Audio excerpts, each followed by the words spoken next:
Hello, friends, and welcome back to r/ProRevenge. In our first story, our OP encountered a client who was not the most pleasant. But before we begin, don't forget to subscribe to our channel if you're new here and turn on notifications so you don't miss a new video every single day. Here we go. Okay, ma'am, I'll transfer your call. My girlfriend works in a large and well-known call center company where they receive calls from other foreign countries. And almost half of her coworkers are foreigners. In her short time there, she realized just how dumb and mean people can be. This is one of those people. Girlfriend, in a slightly accented Filipino voice, "Hello there, welcome to company. My name is Name. How may I help you?" In what my girlfriend referred to as the "give me your manager" kind of tone, racist B replied, "Wait, you're not American? I thought this was an American company." "No, ma'am, I'm Filipino. And yes, this company is US-based. However, we do services and has branches all over the world." "I want you to transfer my call. I don't want to talk with a third-world blubbering idiot like you." "Ma'am, I can assure you I'm quite well-trained and very experienced in this job. Please tell me your issue so I can help you fix it." "Didn't you hear me, you effing idiot? I said transfer my call. I want to talk to somebody of my own IQ. I don't want to deal with somebody of your species. I want your whole name, too. You should have transferred my call the first time I said it, you moron."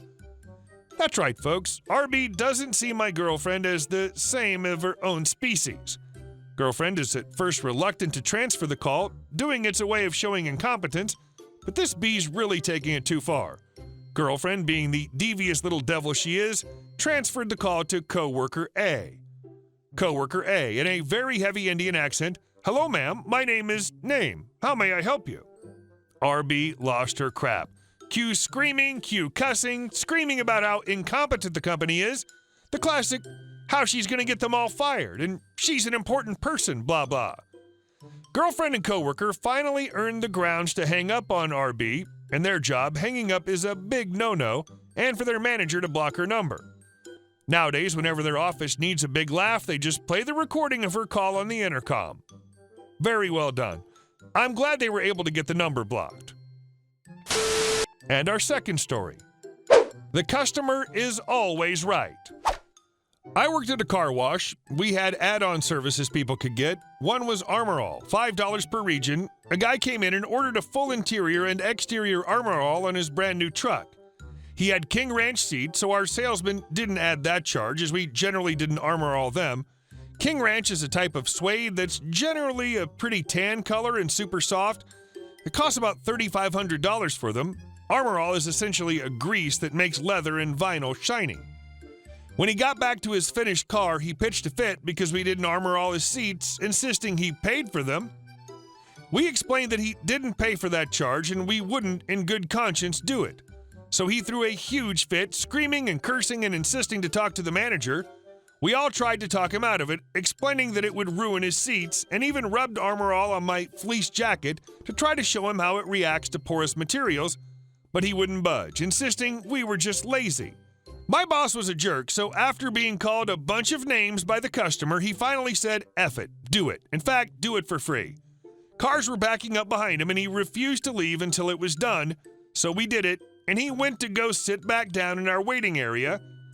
I felt like I was committing a mortal sin, rubbing greasy solution all over these beautiful suede seats. But the customer's always right, huh? Well, the guy walked back to his truck after it was finished with a smug look of satisfaction until he looked at his seats and his entire face dropped and turned ghostly white. I said, "Anything else I can do for you?" In shock, he said, "How do I fix this?" I told him, "Get it Armor All'd a few more times to even out the color. But it'll never be the same again.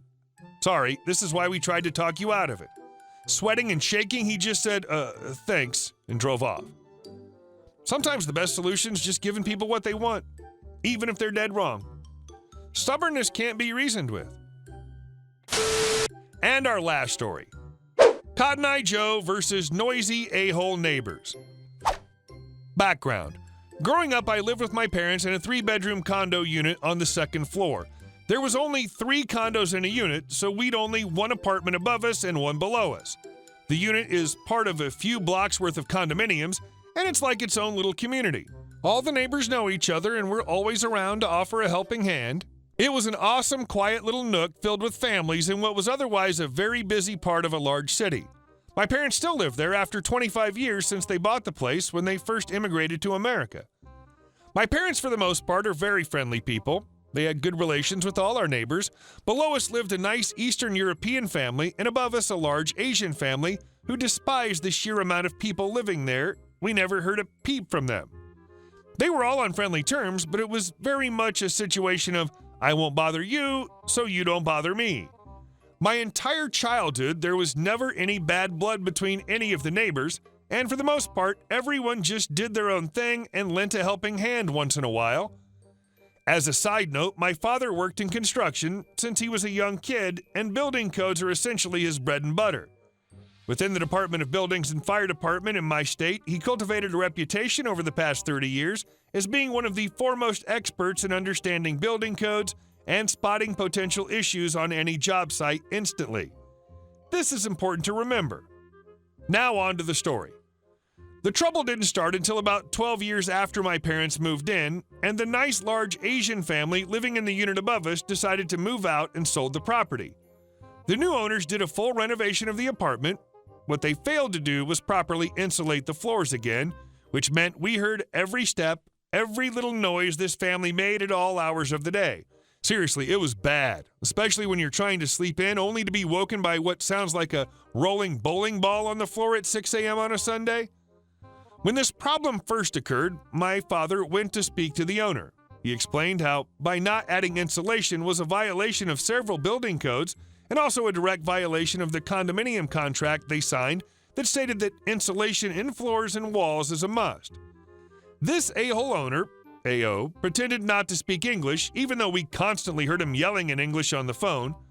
My dad was quick to call him out on it, and when A.O. was caught, he started yelling in Asian accented broken English that he couldn't understand him and that my dad needs to learn English. Now, English is not my dad's first language, or even his third. He taught himself when he first came to America and got a job as a bellhop at a fancy hotel by reading newspapers. He has a heavy Eastern European accent, but you can easily understand him, and he's comfortable enough to hold a long conversation with someone in English. To hear this man yelling at him to learn English was not only rude, but downright insulting.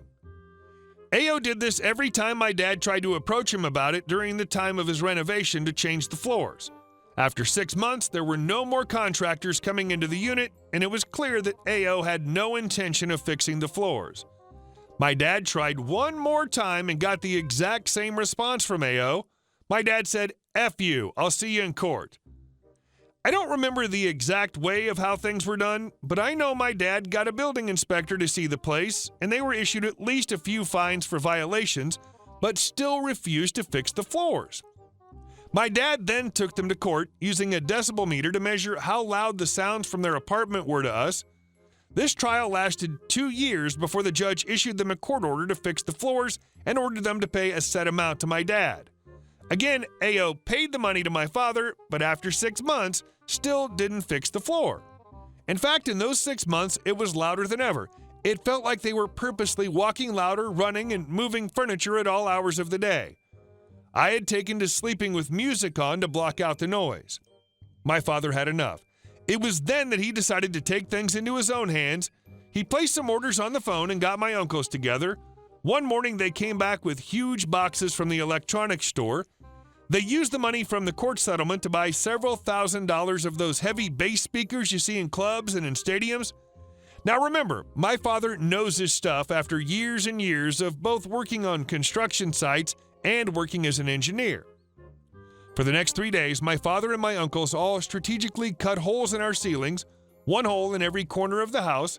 They would mount a speaker inside, do the wiring, then strategically insulate it so they could direct the sound.